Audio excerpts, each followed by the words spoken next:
주일입니다. 주님이 부활하시고 7주를 보냈습니다. 그리고 50일이 되는 오순절입니다. 오순절 마가 다락방에 임한 성령의 역사로 초대교회가 시작된 기념하는 날입니다. 성탄절이 예수님 오신 날이라면 오늘은 성령 하나님이 오신 매우 중요한 날입니다. 그림을 한번 보시면 다른 거 오늘 설교 다 잊어버리셔도 잊어버리지 않았으면 하는 바람이 하나 있습니다. 그림에 보면요, 4월 5일 올해 달력입니다. 유대인의 달력에 4월 5일이 6월절이었습니다.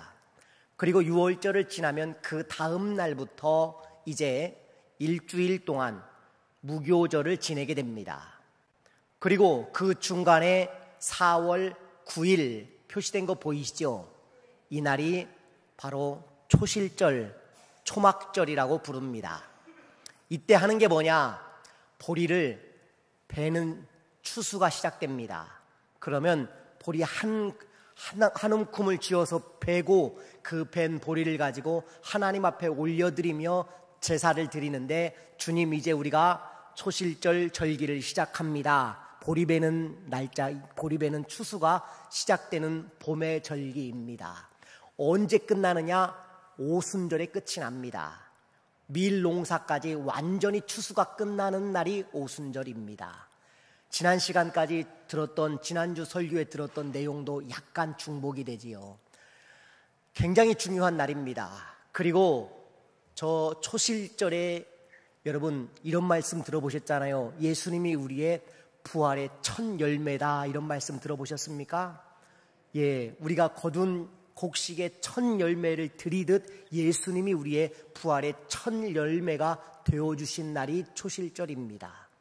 그리고 전날부터 계산을 내서 50을 계산한 겁니다. 그래서 50일을 계산한 날이 바로 오늘 오순절 날입니다. 그런데 지금은 오순절이라 부르지 않고 우리가 성령 강림 주일이라고 부르죠. 구약의 용어는 오순절입니다. 혹은 77절이라고도 부릅니다. 그런데 신약에서는 뭐라고 부릅니까? 우리가 이제는 성령 강림 주일이라고 이렇게 부르는 것입니다. 왜 중요하냐? 유대인들은요, 지난 2000년 동안 그 절기가 예수님과 아무런 상관이 없다는 수많은 책들을 만들어내고 이유를 만들어냈지만, 그러나 지울 수 없는 건 예수님이 이 땅에 오신 그 모든 절기가 아무리 들여다봐도 그분이 하신 일이고 그분을 준비한 절기라는 것을 우리로 하여금 알게 하신 것입니다. 50일의 기간, 그 오순절의 기간은 하나님이 성령을 다시 보내주셔서 우리로 하여금 하나님 나라의 삶을 살 수 있도록 우리에게 혜택을 주신 날입니다. 레위기 23장은 이미 정한 절기입니다. 재미있게도 사건이 일어나야 절기가 만들어지죠. 3.1 운동이 있어야 3.1절이라는 절기가 생깁니다. 그러나 기독교는 그렇지 않습니다. 레위기 23장에서 하나님께서 이미 절기를 가르쳐 주시고, 그리고 그 절기에 맞는 예수 그리스도의 십자가의 사건과, 그리고 3일 만에 부활하신 부활의 첫 열매 초실절과, 그리고 성령이 이 땅에 오신 오순절의 사건이 전부 다 그 안에 포함되어 있다라는 것입니다. 하나님은 먼저 절기를 알려주셨고, 그리고 그 사건들을 우리로 하여금 경험케 하신, 기독교는 매우 독특한 절기를 가진 종교라는 사실을 여러분 잊지 마시기 바랍니다. 코로나19를 보내면서 우리가 안타까운 게 있습니다. 우리의 신앙이 느슨해져 버렸다는 것입니다. 예수님을 믿는 건지 믿어주는 건지, 교회를 나오는 건지 교회를 나와주는 건지, 예수님을 사랑하는 건지 사랑하는 척 하는 건지, 왜 이렇게 우리가 무기력해 있는 것입니까? 이러려고 우리가 예수 믿는 것은 아니었지 않습니까? 이 무기력이 안타깝기만 합니다. 그렇다면 이 무기력과 느슨함을 어떻게 이길 수 있습니까? 답은 하나입니다. 성령으로 다시 시작하는 것입니다. 늘 의식하십시오. 무엇을요? 성령 하나님을 의식하십시오. 그게 우리가 사는 길입니다. 그리고 그분이 우리를 주도하도록 하십시오. 그게 우리가 진정으로 사는 길이라는 것입니다. 2차 세계대전 후에 여러 나라 사람들을 태우던 B-29 비행기가 있었습니다.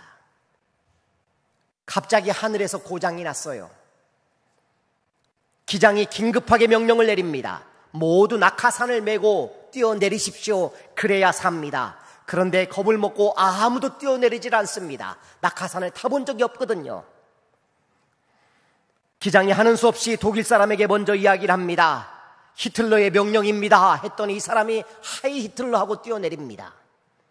옆에 보니 일본 사람이 있습니다. 안절부절하지 못하고 있습니다.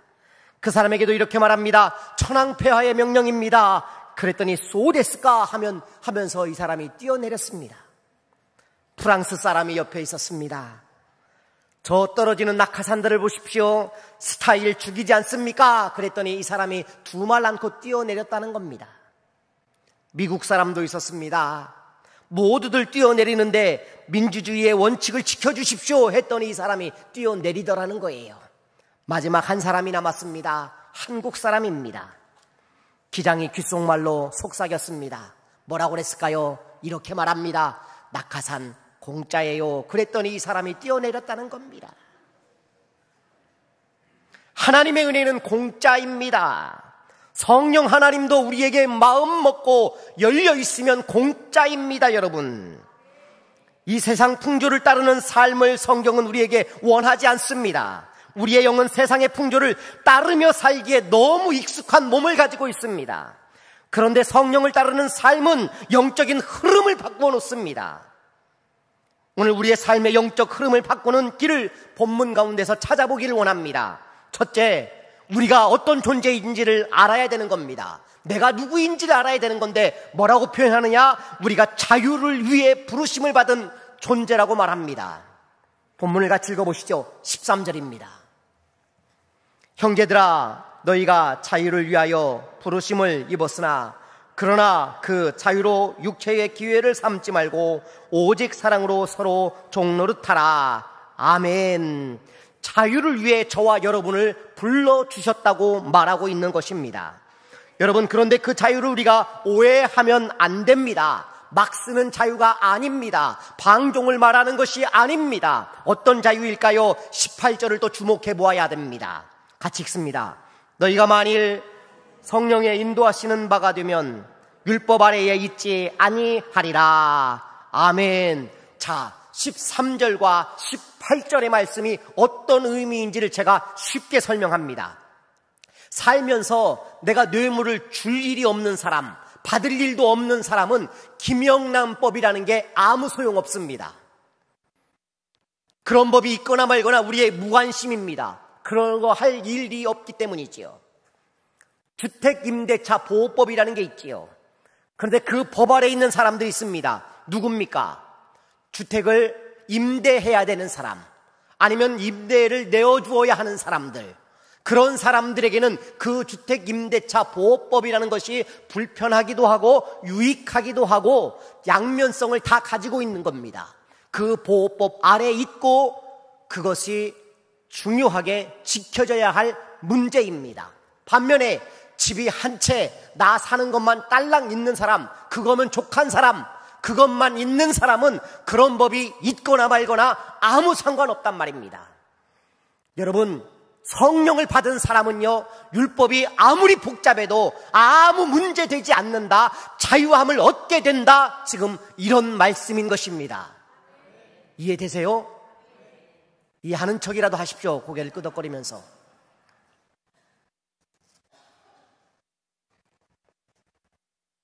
오늘 본문이 말하는 자유는 바로 그런 자유입니다. 성령의 사람은요, 그래서 율법의 지배를 받지 않고 육신의 일의 지배를 받지 않고 사는 은혜를 얻게 되는 것이지요.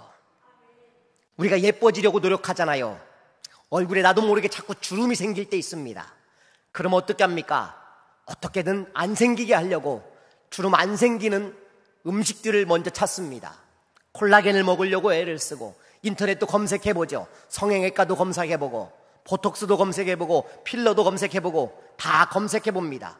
어떤 분은요, 하도 성형을 하면서 주름을 자꾸 당겨놓았더니 나중에 배꼽이 목 있는 데까지 올라왔다고 합니다.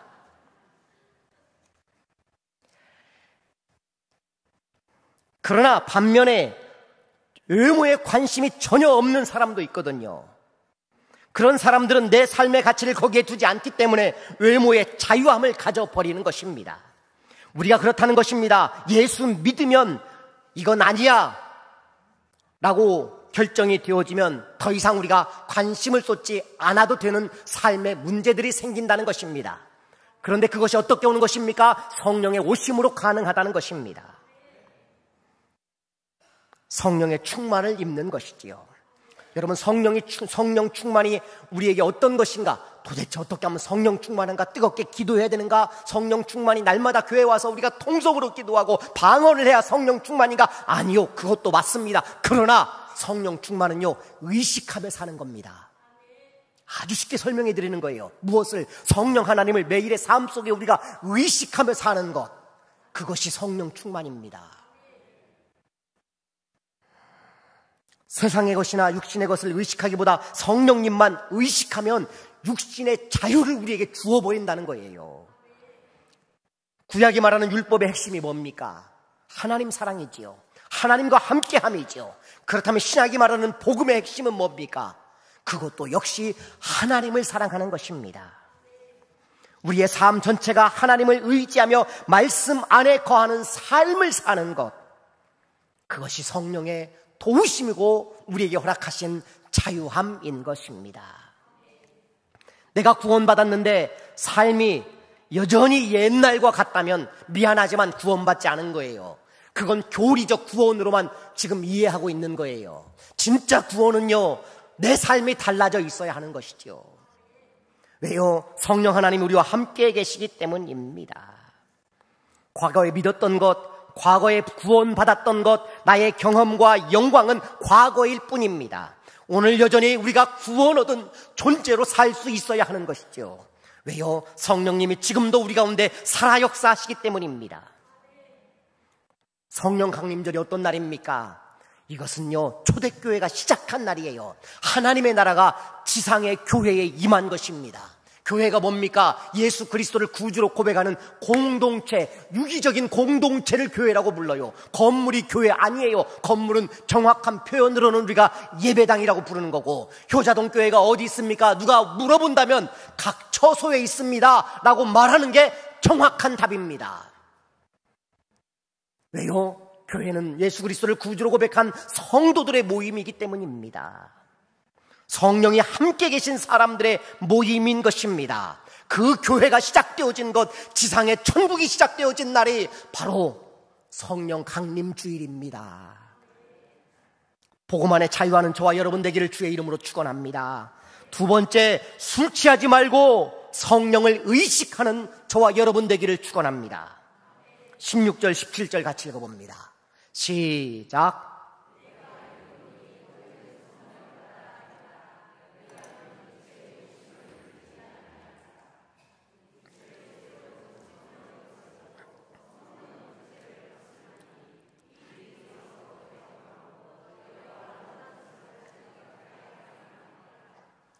아멘. 프로포폴이라는 마약 성분의 의약품이 있습니다. 이거 맞으면 잘은 모르지만 뿅 가는 것 같습니다. 종종 방송에 유명인들이 나오는 모습을 보지요. 대놓고 마약은 안 되니 치료제라는 핑계로 종종 맞기 시작한 것이 중독이 된 것 같습니다. 현대인들의 치명적인 덫이 하나 있습니다. 중독이라는 것입니다. 우리나라에 4대 중독이 있지요. 마약, 도박, 알코올, 인터넷, 우리나라의 4대 중독입니다. 중독은요, 내 자신을 컨트롤하지 못하도록 만들어버리는 힘을 가지기 시작합니다. 사단의 역사가 함께 배어 있는 것이 중독인 것입니다. 사도 바울은요, 초대교회에 심각한 중독이 하나 있음을 우리에게 알려주는 본문이 있습니다. 에베소서 5장 18절 말씀입니다. 너무 잘 아는 본문이지요. 술 취하지 말라, 이는 방탕한 것이니 오직 성령으로 충만함을 받으라. 아멘. 오늘 본문에도 나옵니다. 21절입니다. 투기와 술 취함과 방탕함과 또 그와 같은 것들이라 전에 너희에게 경계한 것 같이 경계하노니 이런 일을 하는 자들은 하나님의 나라를 유업으로 받지 못할 것이요 라고 기록되어 있습니다. 데일 마틴이라는 분이 신약 읽기라는 책에서 이런 말을 했습니다. 좋은 설교란 괴로운 자들에게 평안을 주는 것이고 평안한 자에게 괴로움을 줄 수 있어야 된다. 저는 그 말에 동의합니다. 술을 먹으며 괴로워하는 자들에게 평안이 되는 설교가 되기를 원합니다. 반면 술을 먹지 않지만 성령 충만을 잃어버린 사람들에게는 어찌할꼬 하는 설교가 되기를 원합니다. 그렇습니다. 그때나 지금이나 중독은 심각한 문제였던 것 같습니다. 종종 술 먹는 것을 합리화하는 사람들을 봅니다. 이렇게 말합니다. 틀리지도 않습니다. 술 취하지 말라고 했지 먹지 말라고 하지는 않았지 않느냐라고 말을 합니다. 도로교통법의 혈중 알코올 농도가 0.08% 이하가 되면 아무런 문제가 되지 않습니다. 그 선을 넘으면 문제가 되는 것이지요. 문제는 바로 그 선을 넘어가면서부터 우리에게 쌓이고 쌓이며 중독이라는 안타까움이 오는 것입니다. 컨트롤하지 못하기 때문인 것이지요. 바울은 당시 이 중독의 문제를 극복하는 방법을 우리에게 한 가지 일러주고 있습니다. 뭘까요? 성령 충만하라는 것입니다. 여러분, 성령 충만을 받은 사람은 중독이 오지 않습니다.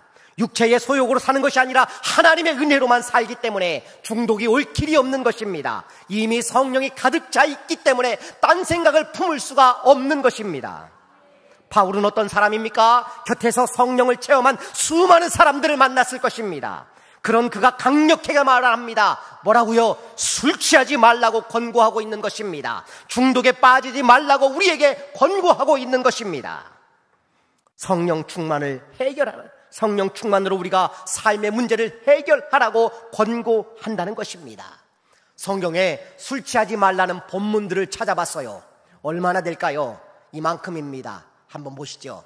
에베소서 5장 18절, 잠언 23장 21절, 잠언 26장 9절, 로마서 13장 13절, 고린도전서 6장 10절, 갈라디아서 5장 10절 21절, 시편 75편 8절, 고린도전서 5장 11절, 베드로전서 4장 3절, 누가복음 21장 34절, 창세기 9장 21절. 창세기 9장 21절에는 노아가 포도주를 마시고 취하여 그 장막 안에서 벌거벗었느니라라는 본문입니다. 술 취함이 이렇게 우리에게 위험천만한 일입니다. 하나님이 원치 않으시는 거예요. 여기에 포도주라는 말과 독주라는 말을 다시 검색하기 시작하면요, 엄청나게 많은 말로서 우리에게 너희는 이미 독주는 마시지 말라고 권하고 있는 것입니다. 취하지 말라는 선을 넘어서 마시지 말 것도 권고하고 있는 것입니다. 자, 그렇다면 이 정도 말하는 것은 취하지 말라는 것입니까? 먹지 말라는 것입니까? 여러분 생각에 취하지 말라는 거예요? 먹지 말라는 거예요? 여러분 소견에 오른 대로 생각하십시오. 그러나 제가 보기에는요, 이건 먹지 말라는 거예요. 아무리 봐도 이건 먹지 말라는 거예요.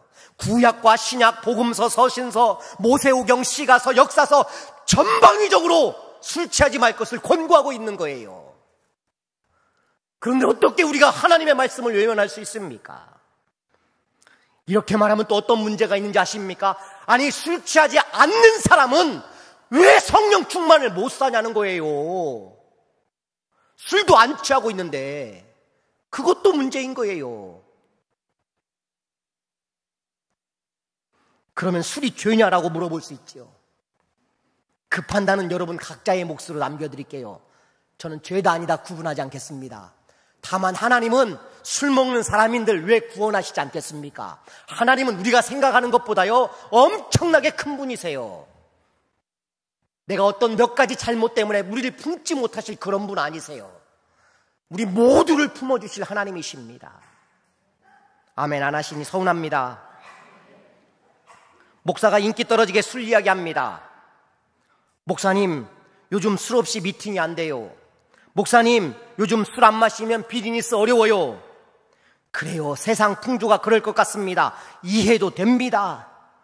술을 먹을 수밖에 없는 우리의 심정도 좀 알아주십시오. 이렇게 말하면 저는 이렇게 말하겠습니다. 술을 절대로 먹지 말라고 말해야 되는 목사의 심정도 이해해 주십시오라고 말하고 싶습니다. 성경이 그렇게 말하는데 제가 어떻게 하겠습니까? 진짜 궁금한 게 있어요. 술을 마시면 스트레스가 해소되는지 궁금합니다. 진짜로 술을 먹으면 답답한 문제들이 시원해지는지 저는 궁금합니다. 아침에 일어나 해장하는 것을 보면 오히려 더 힘들어 보일 때가 많거든요. 먹고 나서 다 뱉어내면서 비둘기 밥 주는 사람들을 보면 정말 안타까울 때가 너무 많은 거잖아요. 술을 먹으면 정말 후련한가요? 정말 힘들지 않던가요? 이런 노래가 있어요. 밥은 바빠서 못 먹고, 죽은 죽을까봐 못 먹고, 떡은 떨려서 못 먹고, 술은 수리수리 잘 넘어간다, 뭐 이런 노래가 있습니다. 어떤 분이요, 술 먹고요, 아침에 깨어나 보니까 신호등 옆에 잠을 자고 있더래요. 신호등 옆에서 잠을 잤어요. 그런데 밤새 한 잠도 못 잤대요. 왜 그러냐고 물어봤더니 밤새 하얀 사다리를 오르락내리락 하느라고 잠을 못 잤대요. 하얀 사다리가 뭔지 아시겠죠? 건널목이에요, 건널목. 어떤 분은요, 전봇대하고 싸웁니다. 전봇대하고 밤새 싸워요. 큰 사람이 와가지고 굉장히 오래 싸웠대요. 이렇게 되면 정말 안 될 일이지요. 저도 커피를 못 끊어요. 그래서 담배 못 끊는 사람, 술 못 끊는 사람 조금은 이해가 돼요. 기호로 삼는 거니까 그걸 누가 뭐라고 하겠습니까? 그러나 성경은 우리에게 하는 말이 있어요. 본질이 뭔지 아십니까? 본질을 놓치지 마십시오. 그것은요, 본질은요, 우리가 하나님 앞에 성령 충만이 먼저라는 거예요. 술 취하지 말라 이는 방탕한 것이니 성령 충만함을 받으라. 이 말은요, 성령 충만하라는 말을 하려고 하시는 것이지 술 취함에 빠져 있는 사람들이 교묘하게 그 말로 빠져나가라는 이야기 아닌 거예요.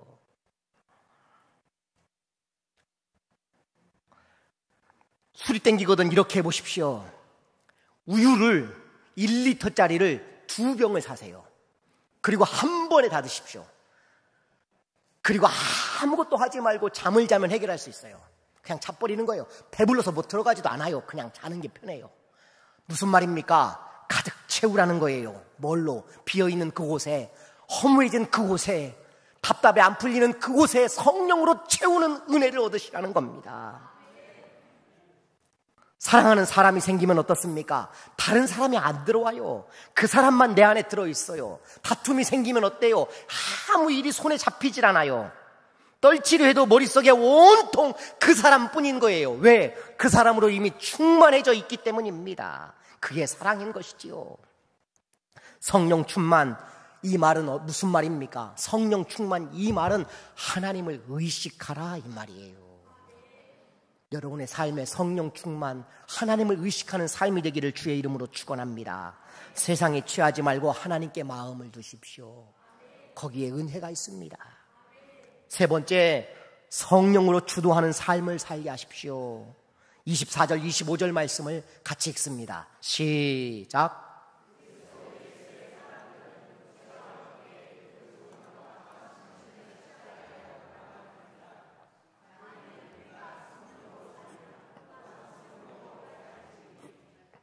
아멘. 여러분, 아주 예쁜 꽃밭이 있습니다. 어떻게 하면 그 꽃밭을 가장 지저분하게 할 수 있을까요? 간단합니다. 내버려 두는 겁니다. 내버려 두면 잡초가 자라나고요, 사람들이 그 지저분함 속에 쓰레기를 갖다 버리기 시작합니다. 그냥 놔두면 풀이 자라고, 그냥 놔두면 꽃은 썩게 되어 있고, 그렇게 지저분해지는 것이지요. 사람도 그렇습니다. 우리가 우리 스스로를 관리하지 않으면 망가지게 되어 있습니다. 온갖 악한 것들이 우리를 자리하기 시작합니다. 못된 짓 다 하면서 하나님과 자연히 멀어지게 되어 있는 것입니다. 그렇다면 관리가 절실하지요. 우리를 지으신 하나님께 의지하는 것입니다. 저는요, 성령님이 어떤 분이냐 이렇게 표현하고 싶습니다. 우리를 관리하시는 하나님. 한번 따라서 하시죠. 우리를 관리하시는 하나님. 그분이 우리 안에 들어오시면 우리를 관리해 주십니다. 그분을 인식함으로, 그분을 의식함으로 충만하면 그분이 우리를 인도하시기 시작하는 것입니다. 요즘 내 신앙에 문제가 있다고 여겨지신다면 성령님을 그만큼 의식하지 못하기 때문입니다. 그분을 의식해 보십시오. 우리의 삶을 주도하기 시작할 것입니다. 본문 22절, 23절에 보면요, 이렇게 나옵니다. 성령의 9가지 열매죠. 같이 읽어봅니다. 시작.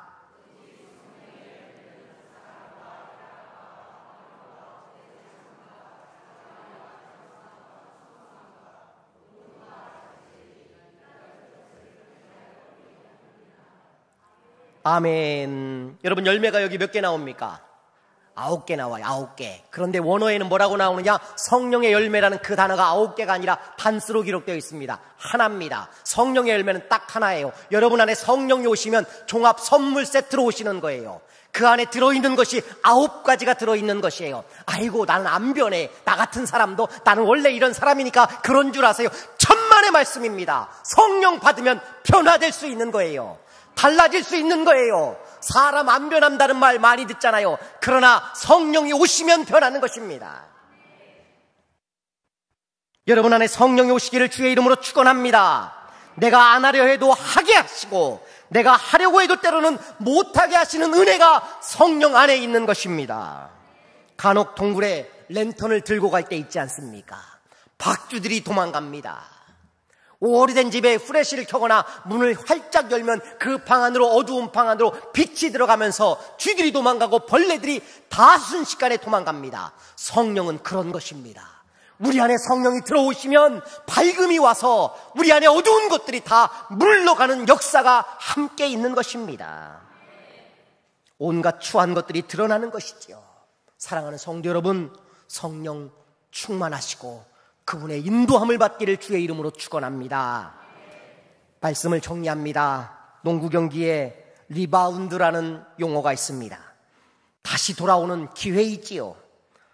공격하던 사람이 리바운드를 잡으면 또 한 번 공격할 수 있는 기회를 얻게 되고요. 수비하던 사람이 리바운드를 잡으면 이제는 그분들은 공격할 수 있는 기회를 얻을 수 있는 것입니다. 우리 인생에 리바운드가 있습니다.